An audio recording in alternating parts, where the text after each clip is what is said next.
ಅನ್ಯ ಧರ್ಮದ ಯುವತಿಯರನ್ನ ಪ್ರೀತಿಸಿ ಮದುವೆಯಾಗಿ ಮಂಗಳೂರಲ್ಲಿ ಚಿಂತಕ ಚಕ್ರವರ್ತಿ ಸೂಲಿಬೆಲೆ ಇಂಥ ಒಂದು ಹೇಳಿಕೆಯನ್ನ ಕೊಟ್ಟಿದ್ದಾರೆ. ಈ ಹೇಳಿಕೆ ಈಗ ಪರವಿರೋಧ ಚರ್ಚೆಗೆ ಕಾರಣವಾಗಿದೆ.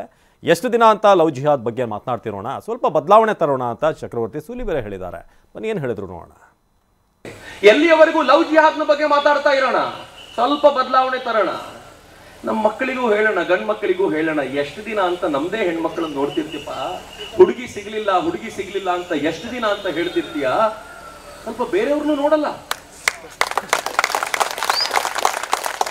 ನಮ್ಮ ಸಮಾಜದಲ್ಲಿ ನಾವು ನಮ್ಮ ಸಮಾಜದ ಗಂಡು ಮಕ್ಕಳಿಗೆ ಹೆಣ್ಣು ಸಿಗಲಿಲ್ಲ ಅಂತ ಆಲೋಚನೆ ಮಾಡ್ತಾ ಇರುವಾಗ ಪಕ್ಕದ ಸಮಾಜದಲ್ಲೂ ಸಮಸ್ಯೆಗಳಿದೆಯಲ್ಲ, ಧೈರ್ಯ ತುಂಬ್ರಲ್ಲ. ಇನ್ನು ಸೂಲಿಬೆಲೆ ಅವರ ಈ ಹೇಳಿಕೆಗೆ ಮುನೀರ್ ಕಾಟಿಪಳ್ಳ ವಿರೋಧ ವ್ಯಕ್ತಪಡಿಸಿದ್ದಾರೆ. ಟಿವಿ9ಗೆ ಡಿವೈಎಫ್ಐನ ಮುಖಂಡರಾದಂಥ ಮುನೀರ್ ಕಾಟಿಪಳ್ಳ ಹೇಳಿದರು, ಮುಸ್ಲಿಮರ ವಿರುದ್ಧ ದ್ವೇಷ ಹುಟ್ಟಿಸೋದಕ್ಕೆ ಸೂಲಿಬೆಲೆ ಇಂಥ ಹೇಳಿಕೆಯನ್ನು ಕೊಟ್ಟಿದ್ದಾರೆ ಅಂತರು. ಚಕ್ರವರ್ತಿ ಸೂಲಿಬೆಲೆ ಈ ಭಾಷಣವನ್ನು ನಾವು ತೀವ್ರವಾಗಿ ಖಂಡಿಸ್ತೀವಿ.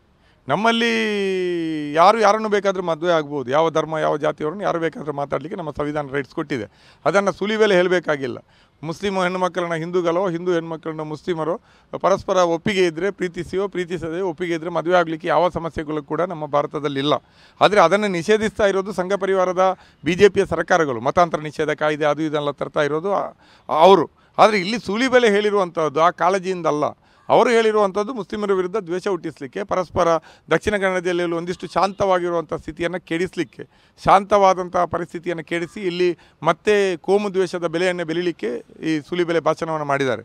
ಅದು ಕೂಡ ಈ ಭಾಷಣ ಮಾಡಿದ್ದು ಕೊರಗತನಿಯನ ಕ್ಷೇತ್ರದಲ್ಲಿ. ಕಳೆದ 4-5 ವರ್ಷಗಳಿಂದ ಕೊರಗತನಿಯ ನಡೆಗೆ, ಕೊರಗಜ್ಜ ನಡೆಗೆ ನಮ್ಮ ನಡೆ ಅಂತ ವಿಶ್ವ ಹಿಂದೂ ಪರಿಷತ್ ಬಜರಂಗದಳ ಪಾದಯಾತ್ರೆ ಮಾಡ್ತಾ ಇದೆ. ಕೊರಗತನಿ ಯಾರು? ಕೊರಗಜ್ಜ. ಇಲ್ಲಿಯ ಮೂಲ ನಿವಾಸಿ ಕೊರಗರು ಏನಿದ್ದಾರೆ ಅತ್ಯಂತ ಹೆಚ್ಚು ನಿಕೃಷ್ಟವಾದಂಥ ಒಂದು ಅಸ್ಪೃಶ್ಯತೆಗೆ, ಅಜಲು ಪದ್ಧತಿಗೆ ಗುರಿಯಾದವರು. ಅವರ ಜನಸಂಖ್ಯೆ